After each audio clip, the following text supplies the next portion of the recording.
Las últimas informaciones, los hechos más destacados, el pensamiento y la opinión de los protagonistas. Opinión y noticia, el periodismo para todos, es posible con la independencia y ética del comunicador. En Sucesos, las noticias y las voces de quienes las hicieron o son parte de ellas. Lo del país y del mundo, política y economía, lo social y del arte, el deporte, lo que usted espera saber cada semana. Opinión y noticia, porque interpretar y hacer entender lo que sucede es la razón de ser del periodismo. Con la conducción de Félix Narváez, empezamos.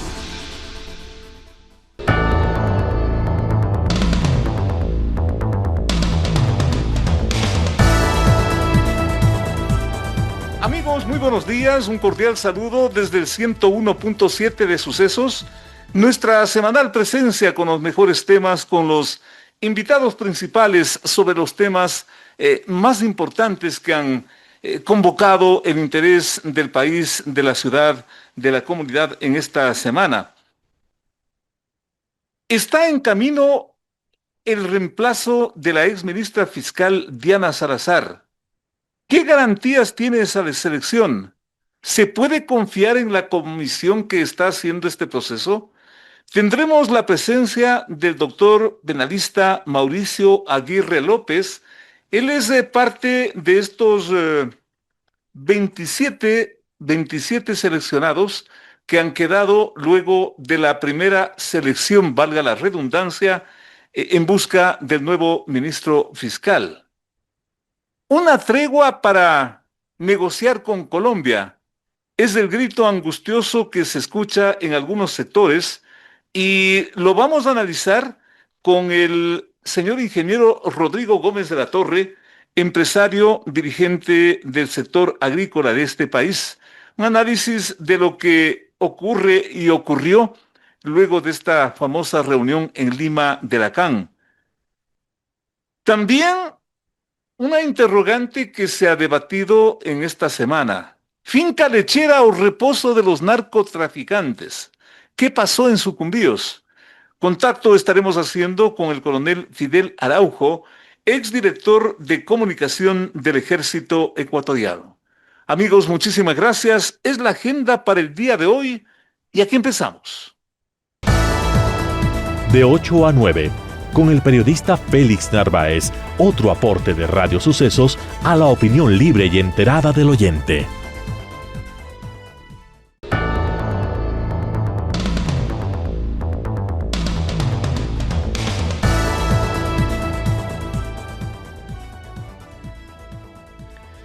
Una publicación del New York Times asegura que el bombardeo militar en un lugar de Sucumbíos fue contra una finca lechera y no a un campamento de los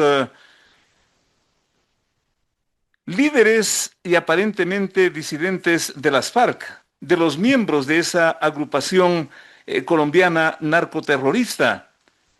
El choque de versiones ocurre en momentos que Ecuador y Estados Unidos desarrollan un plan de cooperación internacional para enfrentar justamente al narcotráfico y sus derivaciones. El New York Times, a través de ese reportaje, sostiene que la operación destruyó pertenencias y propiedades avícolas de personas de la zona. Mientras tanto, el ministro del Interior, John Reinberg, sostuvo exactamente lo contrario y dijo que hay un problema de entendimiento de cómo opera la delincuencia y la narcodelincuencia. No lo hace poniendo un letrero de que esta es una finca narcotraficante y bienvenidos, simplemente como un elemento gráfico para ubicar el tema con el cual estamos saludando al coronel Fidel Araujo, ex director de comunicación del Ejército Ecuatoriano y un conocedor obviamente de estos temas complejos y delicados. ¿Cómo entender este choque de versiones frente a un tema tan delicado y complejo como el que te estoy planteando? Fidel, un gusto, el país te escucha. Muchas gracias, licenciado. Pues más que choque de versiones, el ministro Reinberg ha mencionado claramente y ha descrito que lastimosamente hay un desentendimiento, por no decir la ignorancia, o quizá, y por cierto, ignorancia no es insulto, sino que no, parece que no conoce quién hizo esa nota en el New York Times. Los guerrilleros siempre están camuflados en la población. Recuerden, ecuatorianos, que esto no es de ahora.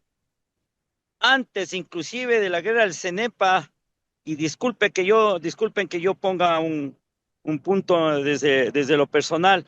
Cuando estaba en servicio activo era parte del ejército ecuatoriano que hacíamos el control de fronteras permanente y hacíamos los patrullajes.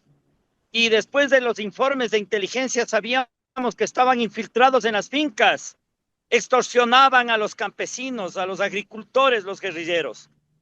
Y entonces se infiltran. Esa es la manera de operar de la narcoguerrilla ahora. Entonces, esa operación militar fue puntual, objetiva y además eficaz para eliminar la amenaza. ¿En qué medida podría afectar esta versión internacional? En momentos, insisto, de que está en marcha una cooperación muy importante con miras justamente a enfrentar este problema de la narcodelincuencia. ¿Cómo afecta a ese tipo de cooperación, Fidel? En nada, porque el escudo de las Américas tiene claro cuál es la estrategia de cada uno de los países afectados y los que cooperan para eliminar la amenaza. Entonces, debería haber un poco más de afinidad por parte de quienes opinan que obviamente tienen todo el derecho a equivocarse, pero siendo una amenaza local para el Ecuador, regional, continental y global, tenemos que juntarnos todos aquellos que queremos el bien para la humanidad. No actuamos violentamente los estados a través de nuestras Fuerzas Armadas. Lo que hacemos es repeler esa violencia criminal, donde esté. Y me parece que el escudo de las Américas, y no es que me parece, tengo la certeza como ecuatoriano, y que nuestras Fuerzas Armadas llevan adelante operaciones puntuales, objetivas, eficaces para destruir esta amenaza que tanto daño hace a la humanidad y especialmente a los jóvenes y a las futuras generaciones. En términos de comunicación, ¿cómo entender esa versión del New York Times? Se supone un medio importante, un medio serio, pero que finalmente podría también tener sus intereses o simplemente es una versión un poco apresurada. Ese punto, ¿cómo lo ves, Fidel? Yo veo que esta es una versión apresurada. Hay que quitar los afectos y desafectos políticos en esta situación. Hay que retirar del comportamiento de cada uno de nosotros, inclusive el pensamiento ideológico o las tendencias. Esta es una amenaza para los seres humanos, donde estemos, y tenemos que eliminarla pronto. Antes reclamaban muchos medios de comunicación y decían que el país más poderoso del mundo no hace nada porque es consumidor. Bueno, pues ahora hay un presidente que ha tomado la determinación de eliminar a esas amenazas narcoterroristas y a todos aquellos que fomentan la violencia en contra de los seres humanos libres, independientes y que queremos desarrollarnos en paz. A propósito de este tema, Fidel, ya tú en el plano militar y que tanto lo conociste y lo conoces, ¿se justifica una operación de esta magnitud donde no solo involucra al Ecuador sino a otros países? ¿Tú crees que el problema es, como se escucha decir, será el problema para tanto, Fidel? Infelizmente, para las personas que hacen opinión, deben estudiar un poco más y analizar y dejar, como digo, los afectos o desafectos inclusive a los gobiernos que están llevando adelante, entre esos el gobierno ecuatoriano a través del presidente Daniel Noboa, que es un presidente valiente, es un presidente joven, valiente, de determinación, que desde que inició su gestión puso por delante la recuperación de la paz en el Ecuador a través de estas acciones que no están maximizadas.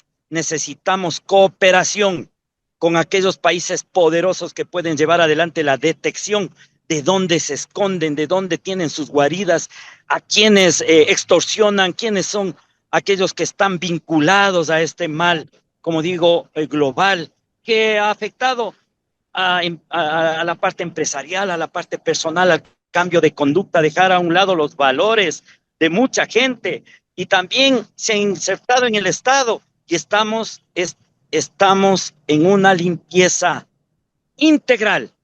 Y aquellos ecuatorianos que hemos vivido parte o gran parte de nuestra vida, tenemos que apoyar para que el futuro, el presente y el futuro de las generaciones sean para bien y no vinculados al mal.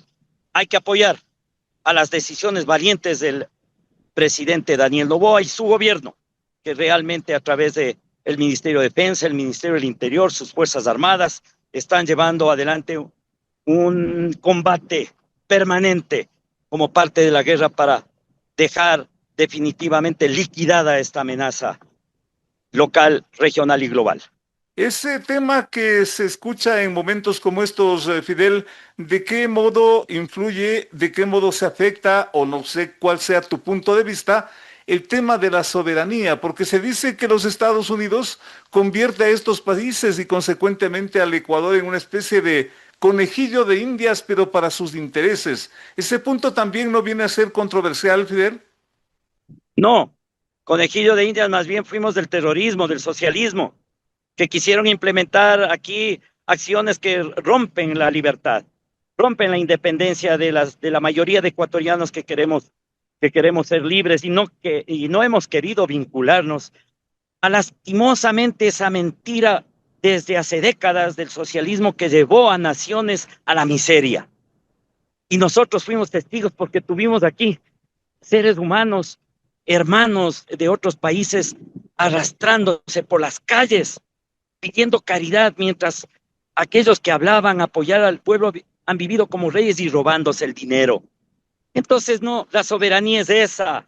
La soberanía es apoyarse en países que son realmente poderosos para librarnos de la miseria humana que proyectó y ejecutó esa ideología que mintió a grandes e importantes naciones como Venezuela, Cuba, Nicaragua. Ecuador sale adelante.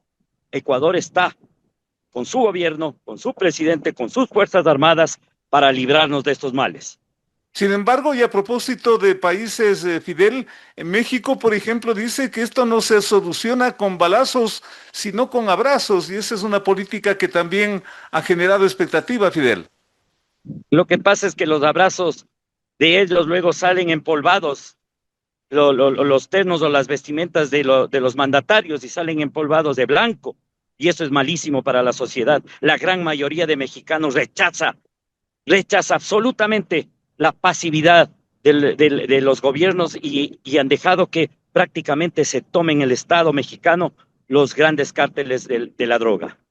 Una operación internacional como esta de cooperación, de ayuda, de acción, en fin, ¿cuánto tiempo debe durar? ¿O esto es indefinido, Fidel?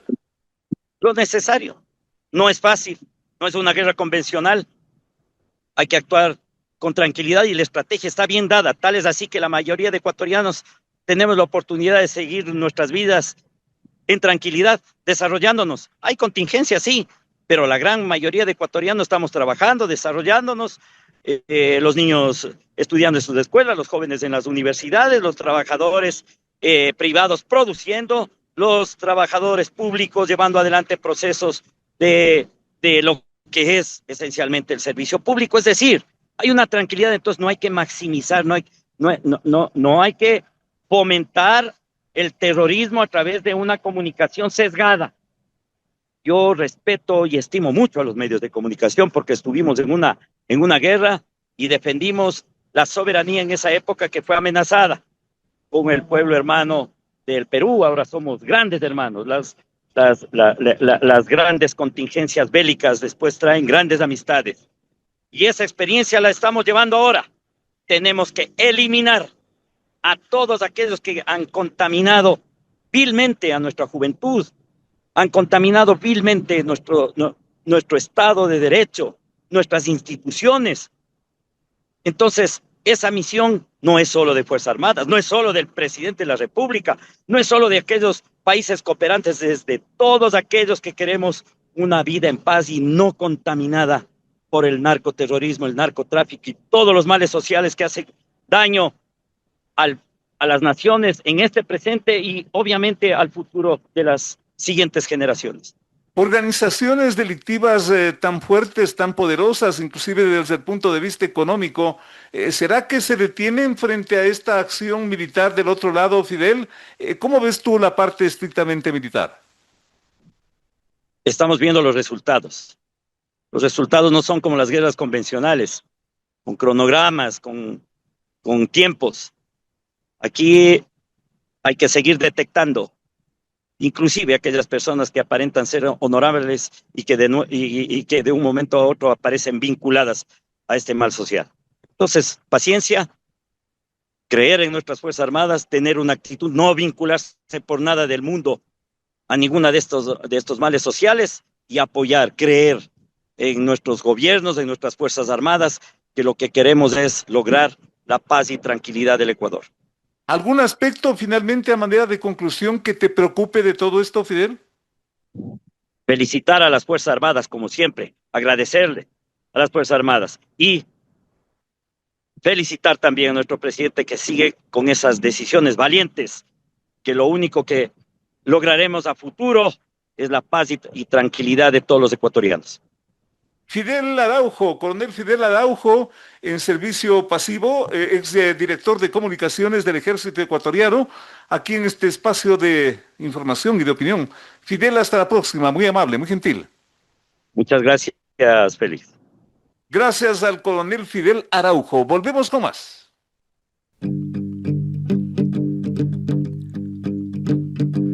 Llegó el fin de semana y tú te puedes informar con periodismo independiente, el que le gusta a nuestra gente es opinión.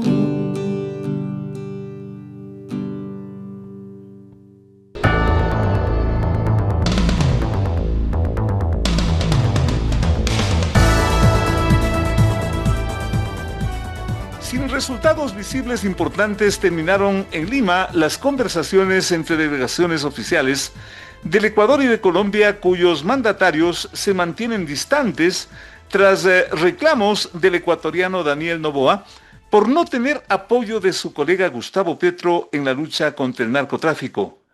El primer efecto del distanciamiento fue un aumento, digamos, inicial del 30% y ahora del 50% aumento arancelario en las respectivas importaciones. Colombia también suspendió la venta de energía eléctrica y el Ecuador terminó terminando el arrendamiento del transporte del petróleo colombiano. La paralización de, inclusive, el intercambio comercial en la parte del puente internacional de Rumichaca es el mejor ejemplo de esto, aunque en las últimas horas se conoce que esta suerte de brazos caídos de los comerciantes como que tiende a declinar o han suspendido esta suerte de paro, porque finalmente se esperará un segundo momento de conversaciones. En fin, una situación compleja, delicada, difícil. Por eso convocamos la presencia del ingeniero Rodrigo Gómez de la Torre, empresario agrícola, un representante del sector productivo de este país, para preguntarle si es que está fallando algo en la parte empresarial, porque esto también tiene de comercio, tiene de producción, o está fallando en la parte político-diplomática para llegar a un entendimiento, o en la práctica de qué mismo se trata a esta altura el problema. Ingeniero, bienvenido. Muy grato estar en estos micrófonos, Félix, y grato estar acá en Telesucesos. A ver, creo que es importante primero nuevamente contextualizar el tema. Esto de aquí se decide una medida arancelaria porque, de acuerdo a la posición del Ecuador, Colombia no ha hecho lo suficiente en materia de seguridad. Evidentemente, y esto lo he sostenido, que un problema comercial debe resolverse en el ámbito de lo comercial y un problema de seguridad debe resolverse en el ámbito de lo que la Comunidad Andina de Naciones, a través del plan de acción suscrito en el mes de enero del 2024, debe tener sus mecanismos de solución.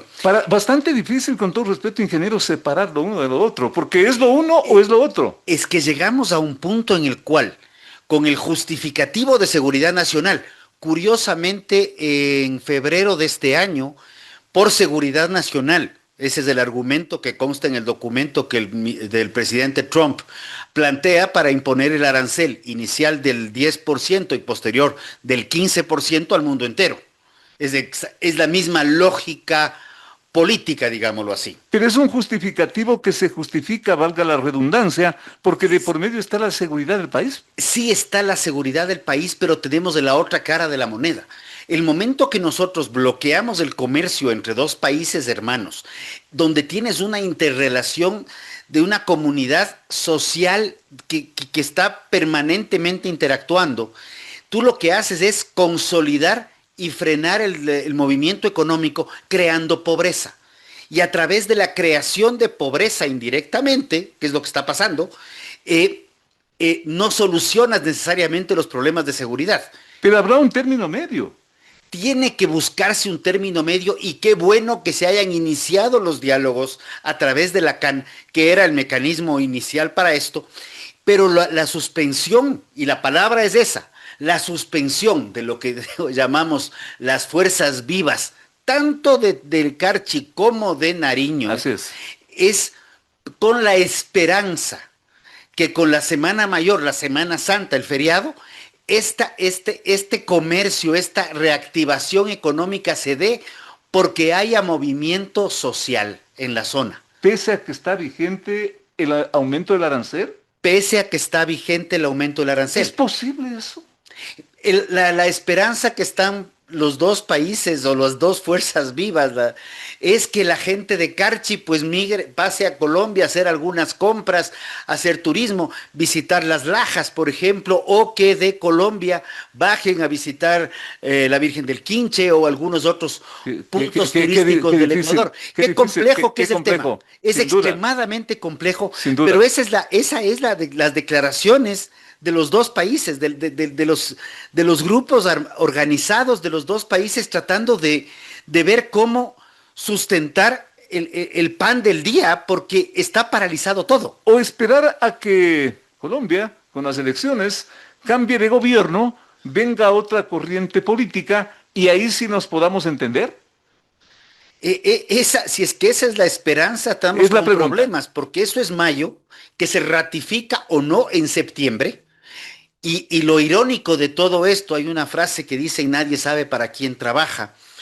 A raíz de esta medida que toma el Ecuador y luego viene la réplica desde Colombia, hemos visto que el candidato Cepeda de ahí ha despuntado en las encuestas, porque esa es una zona que se ve afectada, y lamentablemente hay que decirlo, por efecto de Ecuador.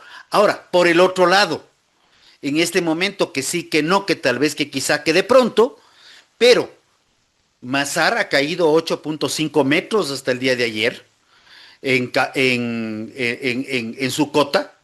Coca-Codo está, que en San Pedro nos manda un poquito de agua y recuperamos el microembalse y producimos, pero estamos con problemas de estiaje. Pero la ministra Manzano nos garantiza que no pasa nada, que va a haber un arrendamiento, que va a haber se va a suplir ese déficit. Hasta el momento debemos agradecerle, yo le he dicho con mucho cariño a este viejo barbón simpático de San Pedro, que cuando Coca-Codo ya parece que se cae, nos manda unas agüitas y sube un poco el microembalse y sustentamos el pico de las 6 de la tarde hasta las 21, 22 horas.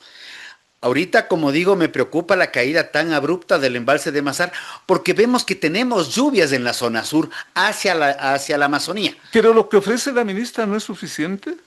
Yo no me atrevería a decir eso. De pronto hay una barcaza que está paseándose por ahí en algún mar que de pronto decide reenrumbar su ruta hacia el Ecuador, como nos pasó ya en el 2024. No hay que olvidarse las cosas. Porque lo dice por algo la ministra, ¿no? Ha de ser. Yo ahí sí confío que la palabra de la ministra se dé, porque ahorita ya es muy complejo cuando en el 23 se anunció que no íbamos a tener estiaje y en abril del 24, literal, nos mandaron un miércoles, nos mandaron de vacaciones jueves, viernes, sábado y domingo, para no me acuerdo cuál fue la razón, me parece que fue por el 22, 23 de abril, que nos mandaron de vacaciones obligadas porque no había cómo sostener la energía de las oficinas. Pero estamos planteando, y con todo respeto, insinuando con esto, que por último tenemos que darle la razón a Colombia porque nos vamos a quedar sin luz y bueno, sigan nomás ustedes. Yo no creo que, yo ahí sí creo que tenemos que ir un poco, hay que ser un poco pragmáticos también. En este momento tenemos un déficit energético, podemos discutir si es de 700 megavatios o es de 1000 megavatios, pero el déficit existe, es real. Por eso la ministra habla de que vamos a tener que alquilar energía. ¿Priorizar eso antes que la inseguridad? Yo creo que necesitamos hacer un combinado. Aquí no es o el arroz o la menestra, este es arroz con menestra. No hay dónde perderse, no ¿Cómo podemos dejar el combinar estos dos factores? Por ejemplo, estos dos factores puntuales, inseguridad, déficit eléctrico. Creo que se nos combinaron varios factores. Y son varios. Sin considerar, y de hecho estamos hasta aquí, y hasta para meter otro factor que también cae dentro de lo político. El día de ayer han decidido que van a adelantar las elecciones, y también estamos en esta incertidumbre de que ya no llegamos a febrero, sino hasta noviembre nomás. Félix, hay demasiadas cosas que están sucediendo. Mucha complejidad política. El concepto de la famosa caja china, de que tú abres una caja y con eso le ocupas a la gente con una cosa, son demasiadas cajas chinas. O sea, creo que hasta el concepto de la caja china se queda corto a lo que estamos viviendo ahorita. ¿Cómo solucionar? Más que cómo solucionar, ¿cómo enfrentar esto? Porque por lo visto el problema también es el tiempo y los efectos no esperan. Yo creo que la posición que hemos tenido del sector empresarial y en algún momento también se pronunció en ese sentido el Comité Empresarial Ecuatoriano y desde la Cámara también lo hemos planteado es, por favor, dialoguen, busquemos soluciones, pero ya ha iniciado el diálogo, que ya se inició, todavía no hay resultados, suspendamos las medidas porque más allá del tema eléctrico, suspender las medidas hasta arancelarias por 40 días. Ya. Se me ocurre. Y digo 40 porque se me vino ahorita a la cabeza el número. Más o menos como hace Trump con el Medio Oriente. Exacto. Ya. El mismo presidente Trump un día dijo en mayo del año pasado, la tasa del 10% la voy a suspender por 90 días. Cojamos el ejemplo del presidente Trump y suspendamos las medidas por 40, por 60 días, mientras se dan los diálogos y encontramos solución. Caso contrario, la gente de las provincias de Carchi, la gente de la provincia de Nariño, y estoy pensando en la gente, hago una abstracción de los dos gobiernos. Y de la propia provincia de Imbabura. Es la gente que está sufriendo en carne propia, es la gente que no está llevando el plato a su mesa, es la gente que está viendo cómo sobrevive o supervive el día. Sin duda es un problema muy importante el que tú mencionas, estimado Rodrigo, pero ¿qué también decirle al señor Petro? Porque es vivísimo el hombre, ¿no? No. Aquí es un tema de que tenemos que pensar en los dos lados. El tema Colombia al interno es un problema que también es. ¿Qué le decimos al señor? Porque el señor es la víctima de todo esto y tampoco es así. El señor no es víctima. Aquí no hay víctimas. Comencemos por aquí. Aquí hay decisiones. Acuérdate de la bomba que estamos bombardeando. ¿Qué es esto? O sea, y después de la bomba que no es bomba. Tiene que retractarse porque no es así y nos tiene en un vilo, en una incertidumbre. De la bomba que no es bomba, de los muertos que no son muertos, o que se en otras fechas, de las fincas que si es de leche o que no es lechera. Hay muchas cosas que necesitan más transparencia. Totalmente. Eso es fundamental. Pero hasta que esto se transparente. ¿Pero qué decirle a este señor? Al señor Petro. Yo creo que hay que decirle lo mismo. O sea, yo creo que necesitamos unas conversaciones, elevar el nivel de la conversación, que así como se dio una reunión en Quito entre las cancilleres de los dos países, ahorita están dándose reuniones a través de, medios virtuales de los vicecancilleres. Creo que esto necesitamos acelerar el proceso. Hay demasiados frentes que se está abriendo y busquemos una solución, porque el señor Petro, que víctima no es, el presidente Noboa, que también ha tomado sus decisiones, ambos dos, como se dice, terminan afectando por decisiones políticas a sus ciudadanos, tanto del sur de Colombia como del norte del Ecuador. Y bien lo has mencionado tú, yo he hecho énfasis en Carchi. Imbabura, Imbabura ya fue bastante golpeada en el mes de octubre del año pasado con el paro, donde quedó abandonada, quedó sitiada. Ahora le tocó el turno a Imbabura. ¿Qué estamos haciendo para solucionar los problemas? Porque la exportación de arroz, cero, cero. La afectación es del 100%. En la exportación de aceite crudo de palma, que también exportamos a Colombia, la afectación es del 90%. Pero para eso, con todo respeto, tú eres Ya un hay conocedor de plata. la materia, Rodrigo. Para ese tipo de problema, ¿no hay otros mercados que de alguna forma es lo que se insinúa oficialmente? Hay mercados, pero abrir un mercado toma meses y hasta años. Ya. El tema de genética para carne de pollo, por ejemplo. Todo el proceso que toma abrir un nuevo mercado. Ya conseguiste la persona, tienes la persona que te la provee y tienes todo. En temas de zoosanitarios puede tomar de 18 a 24 meses. ¿Tanto tiempo? Sí, si abrir mercados no es un tema fácil. Aunque tengas el comprador, por ejemplo, en el otro lado. Digamos, te doy el ejemplo. Estados Unidos, se acaba de firmar el ART con todos los cuestionamientos y todas las críticas que le puede tener. Se firmó, pero ese, para entrar en vigencia, luego de que se informe al Senado norteamericano, que pase por la Corte Constitucional, que pase por la Asamblea Nacional, que tomará 3, 4, 5 meses. Luego de eso son 30 días adicionales. Déjale, negociemos así rápido, rápido, 6 meses. Son 6 meses. ¿Y qué le vas a decir a la gente que tiene el producto? Vea, chuta, suspenda su almuercito, su desayuno y su cena porque no hay con qué pagarle y no hay cómo generar el ingreso diario. No es tan Rodrigo, sencillo. tú que conoces, insisto, a fondo esta materia, ¿qué está pasando con esos productos actualmente hacia el interior del Ecuador? ¿Qué están haciendo los empresarios? Se está cayendo el precio. Hay una sobreoferta por falta de distribución, por falta de demanda, y el arroz está caído el precio. El caso del plátano en la zona del Carmen, que también se iba para Colombia, de 7 y pico de dólares, está negociándose con suerte a 2. El caso de los claveles en la zona de Cotopaxi, estás viendo que se están vendiendo claveles que no se veía antes en camionetas en las diferentes vías o te encuentras en diferentes calles de Quito con atados de claveles que no eran comunes. Qué complicado. Entonces la gente está viendo cómo sobrevivir. Pero aquí también hay temas que tenemos que buscarle solución. El caso del aceite de palma, si no se va a otro mercado, no es algo que puede salir a vender en media calle, porque es aceite crudo que tiene que ser procesado. Entonces, el caso del atún, el caso de muchos productos, tenemos que darle solución a los problemas. El caso de Colombia, los productores colombianos. Claro, y Colombia también tiene su problema, En ¿no? el caso de Colombia, Colombia tiene una historia de apertura comercial mucho más amplia que la del Ecuador. Entonces, lo que nos vende a Ecuador también le vende a otros países. Entonces, tiene otros mercados abiertos. El caso del No es Ecuador tan grave el problema, es algo menos grave. ¿ya? Pero en el caso, por ejemplo, del atún, nosotros vendíamos atún a Colombia y se implementa la sobretasa. Entonces tú dices, ok, le voy a llamar a mi comprador de otro destino y decirle que me compre un poquito más, de pronto puede.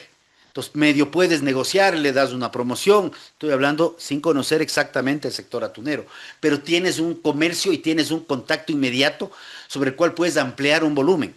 Pero en el caso de arroz o palma, u otros productos que han estado permanentemente negociados, donde Colombia es el único mercado, la cosa es más compleja. En el caso de medicamentos, por N razones las empresas farmacéuticas del Ecuador se retiraron del Ecuador.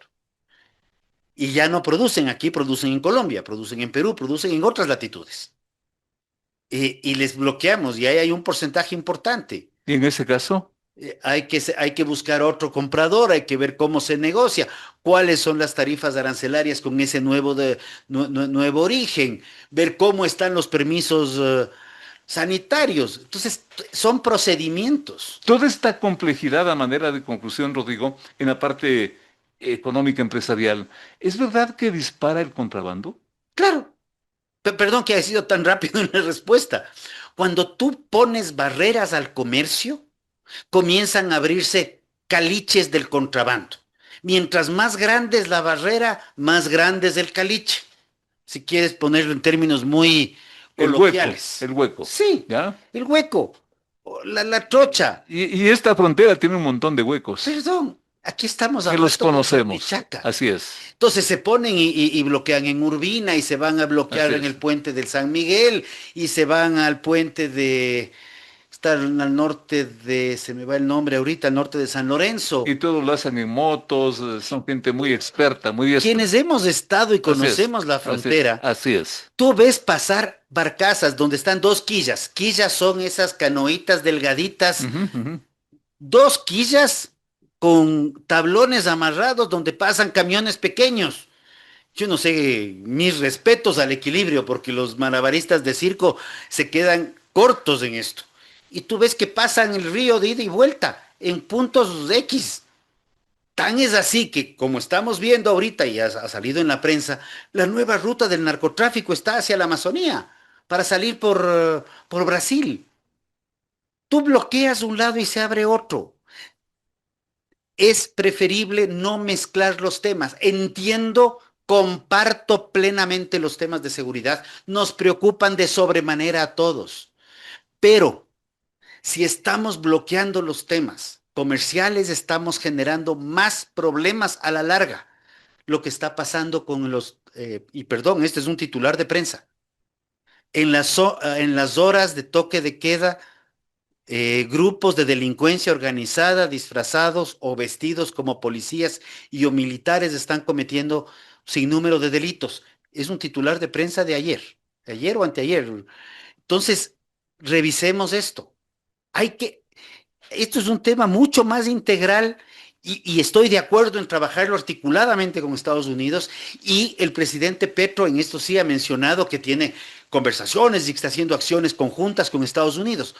¿Qué es lo que a mí me descuadra?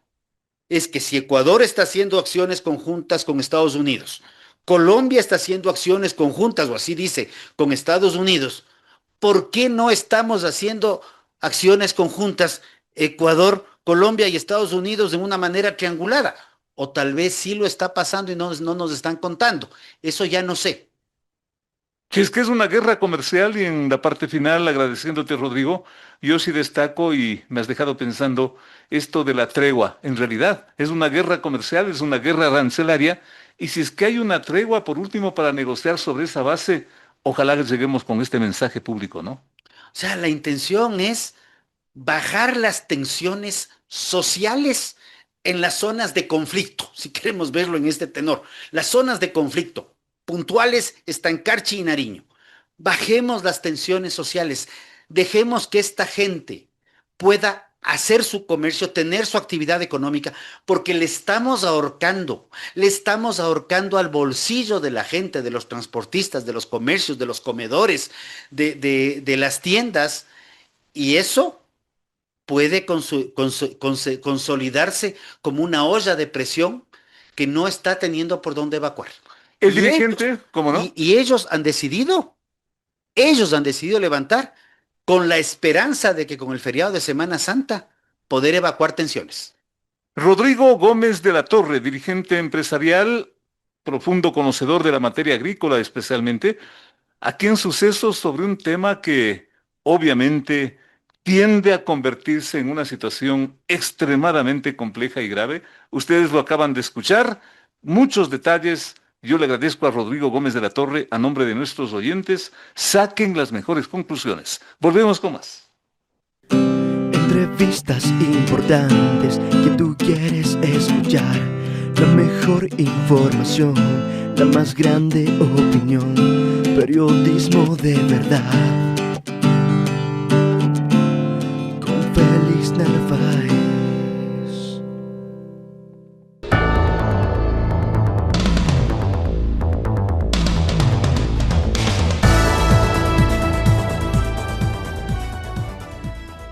De 75 a 27 quedó reducido el número de aspirantes al codiciado cargo de ministro fiscal, que desde noviembre del año pasado está encargado al doctor Carlos Alarcón Angulo, tras la salida de Wilson Toainga.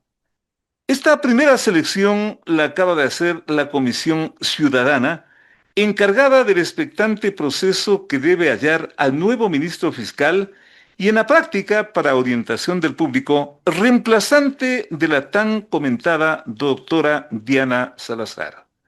Cabe también destacar que entre los 27 preseleccionados está el propio ministro fiscal encargado, este señor doctor Carlos Alarcón, el exministro de Gobierno José de la Gasca, del actual gobierno, y la jueza nacional, la doctora Daniela Camacho, que, según algunas versiones, representaría al sector más opcionado de toda esta selección.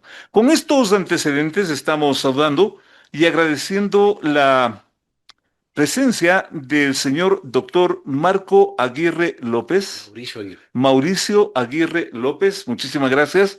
Él nos acompaña aquí en esta mesa de trabajo porque es parte de esta preselección, es parte de los 27, pero que si se mencionan a estos 3 o 4 posibles, no sé, punteros, si es que cabe con todo respeto de esta selección, como que esto ya estaría definido. Empecemos por allí, doctor. Bienvenido. ¿Cómo se siente usted si es que esto ya estaría definido o no sé qué piense? Doctor. No creo que esté definido todavía quién va a ser el nuevo fiscal general. ¿Ya? Creo que en este momento, una vez que ya se ha pasado las inhabilidades, es decir, los 27 postulantes, tiene que la comisión calificar los méritos de los postulantes. Claro. Es decir, de aquí ya vendrán las calificaciones y en base de eso se irán puntuando quién va primero y hasta el 27º lugar. Pero estos nombres, el exministro de Gobierno, el propio actual ministro fiscal, esta doctora Diana Camacho, como que son fuertes, ¿no? Son funcionarios del gobierno, como usted lo ha dicho, y mi criterio es que de lo que yo sé, algunos no tienen libros escritos, no tienen cátedra, entonces todo eso va a ir bajando. Y esos son puntos menos. Esos son puntos menos, por supuesto. Entonces, ¿Qué eso, desea usted aspirar para ministro fiscal? yo soy un abogado que tengo 27 años de experiencia en materia penal. He sido profesor universitario, escritor de libros. He manejado juicios connotados de materia penal en el país. Por ejemplo, No sé si recuerda usted el caso Ebot. Me acuerdo que usted ahí trabajaba en el Canal 8. ¿cómo no? Yo fui el abogado del consorcio Ebot y salieron inocentes todas las personas en este caso. Ya. Eso fue uno de los casos. Digamos, usted tiene mucha experiencia en la Tengo materia experiencia. jurídico-penal. Así es, soy penalista ya de 27 años y como le digo, he manejado varios casos de importancia. He sido catedrático universitario, Ya. escritor de libros y más que nada el ejercicio profesional de todos los días. Una garantía en la parte penal, pero y en el resto de especialidades, porque para ser fiscal se necesita ser especialista en todo.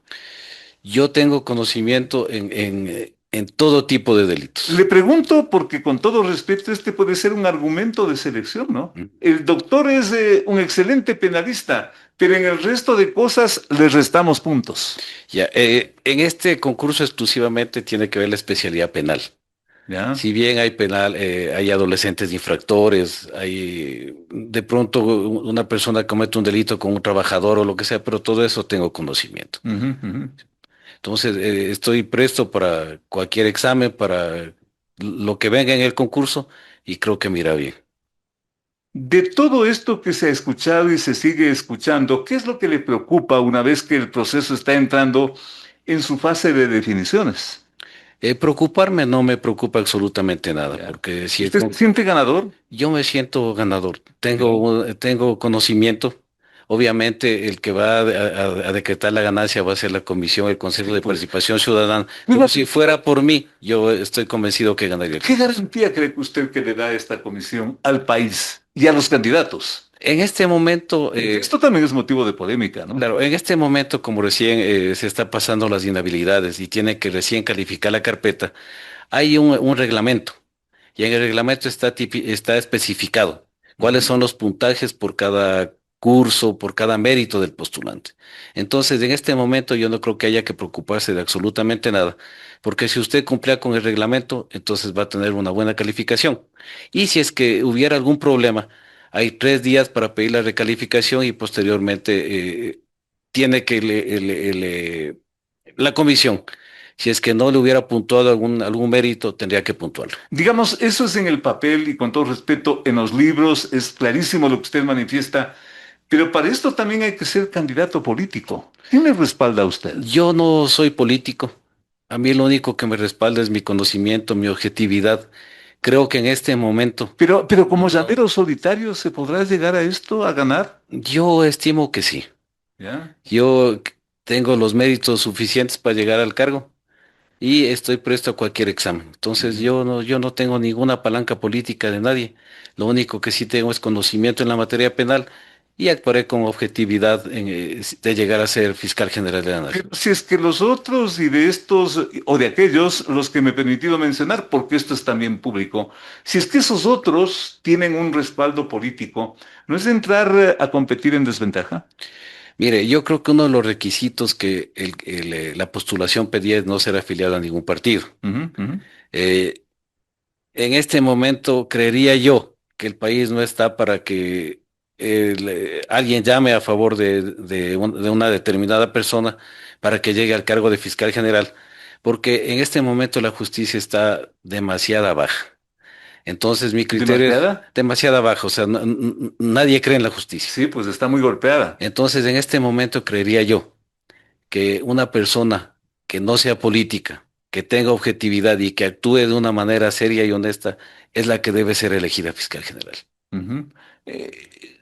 Su aspiración seguramente será superar o igualar a la doctora Diana Salazar.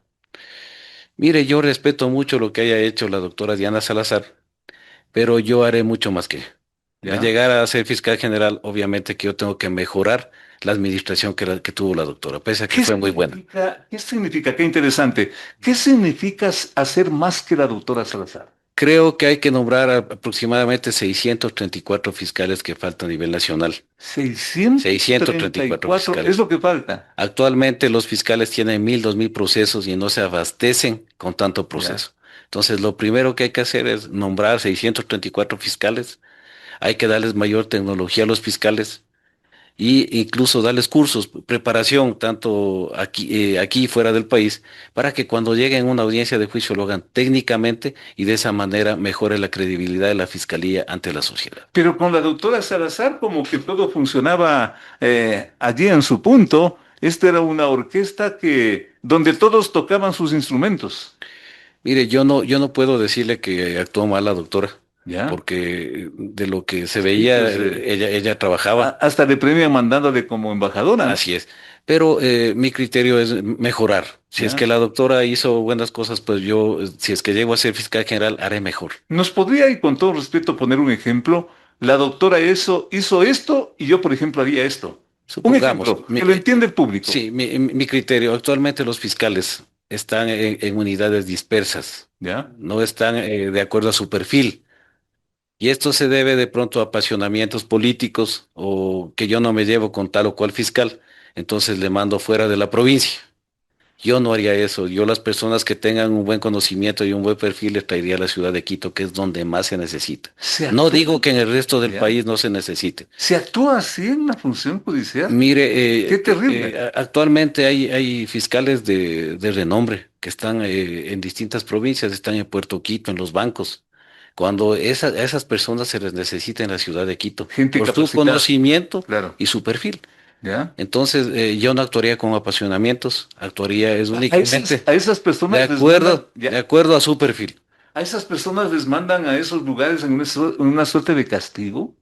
No le podría decir si es como castigo o no, pero yo creo Pero que esas qué personas tienen complicado. que estar en la ciudad de Quito. ¿Ya? Los mejores fiscales tienen que estar en las provincias principales. No tiene que estar fuera de la ciudad. Usted nos dice nombrar a 600 y pico que faltan y hacer otras cosas seguramente. ¿Y el presupuesto? Justamente eso es lo que se tendría que solicitar, mayor presupuesto para poder cumplir con el nombramiento de 634 Y fiscales. por allí empieza ese tema tan quizás inevitable y que tengo que consultarle, Para que me dé presupuesto tengo que estar llevado bien con el Ejecutivo, con el presidente de la República, porque si no, no me da pues las partidas. En este momento que el país necesita seguridad y ¿Ya? necesita justicia, mi criterio es que va a haber un presupuesto mayor para que se nombre a estos fiscales que faltan. Y en el caso de que no haya presupuesto, pues tendrán que los fiscales que están actualmente nombrados sacrificarse más, aprovechar más su tiempo. Hay personas, y no lo digo por todos, que incluso tiemblan electrónicamente desde la casa. Eso yo quitaría. Yo pediría que los fiscales ingresen a las 8 de la mañana timbrando físicamente y salgan a la hora, a las 5 de la tarde que salen, también timbrando físicamente. Yo quitaría el timbraje electrónico, porque no puede ser posible que un funcionario público esté timbrando desde su casa a las 10, 10:30 de la mañana, cuando en esas 2 horas y media ya debieron hacer sus actividades de fiscal. A mí me llama la atención, y quién mejor que usted, conocedor a fondo de la materia organización de la función judicial. A mí me llama la atención que el actual ministro fiscal sea candidato. ¿Qué opina usted?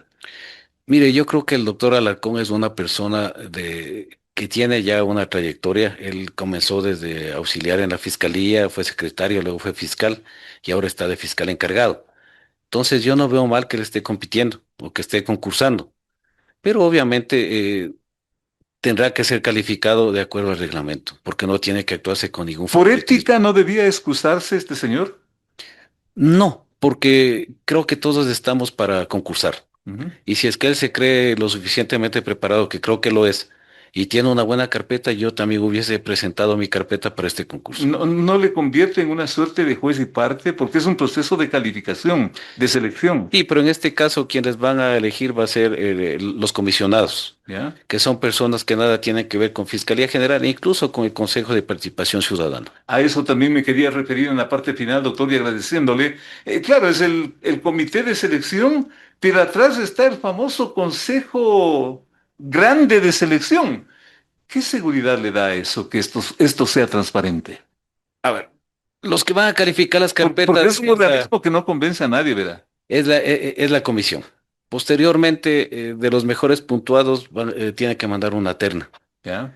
Y en esta terna Claro, es lo que va a claro. nombrarle el Consejo de Participación El Ciudadana. Consejo de Participación. Entonces ahí mi criterio es que deberá ser nombrado el mejor puntuado o uno de los tres que vayan en la lista. Se sacan el aire todos estos meses, todos estos días para llegar a este cuello de botella que significa el Consejo de Participación. ¿Le da seguridad ese consejo?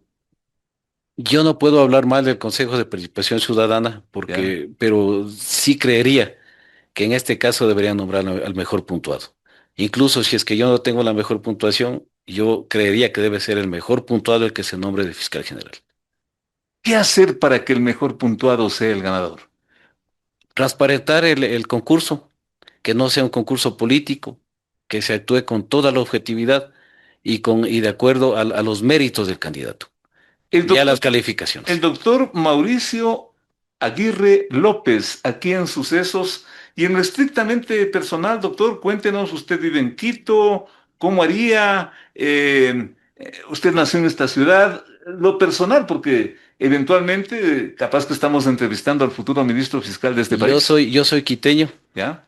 como le dije, tengo 52 años, ¿Ya? me eduqué en la Universidad Central del Ecuador, he tenido algunos estudios como son masterados, especialidades también en la ciudad de Quito, en la Universidad Central del Ecuador, y ejerzo mi profesión y actividad a nivel nacional, pero mis oficinas son en la ciudad de Quito. ¿Ha ganado usted concursos como este o qué tipo de concursos ha ganado? No he concursado antes para Es su primera vez. ninguna dignidad. Concursé en la anterior ocasión para Corte Nacional, pero se suspendió el concurso ¿Ya? y hoy estoy concursando para fiscal general. He sido juez de tribunal penal, pero era juez ad hoc y también pertenecía al banco de elegibles. Entonces, cuando faltaba un juez, a mí me nombraban.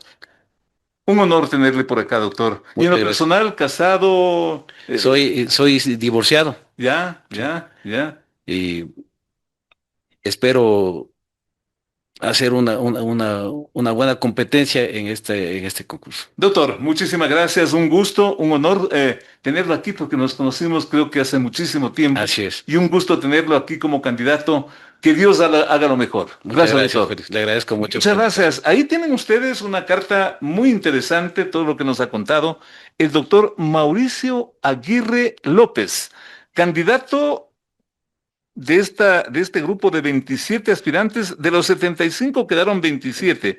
Y nuestro invitado, con las características que ustedes lo acaban de escuchar, está aspirando a ser el ministro fiscal de este país. Volvemos con más. De 8 a 9, con el periodista Félix Narváez, otro aporte de Radio Sucesos a la opinión libre y enterada del oyente. María de los Ángeles de las Heras Ortiz nació hace 61 años en Madrid, España, y fue una de las voces más potentes, más queridas, yo diría en Latinoamérica especialmente, y concretamente en México.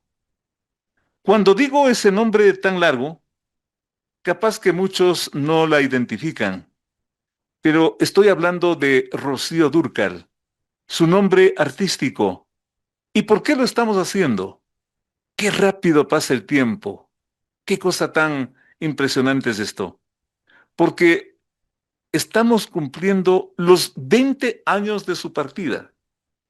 Decíamos hace poquito rato que nos parece que era ayer cuando le escuchábamos cantar, y han pasado 20 años de su partida. Les dejamos con esa voz incomparable de Rocío Dúrcal, agradeciéndoles por su atención. Hasta la próxima semana.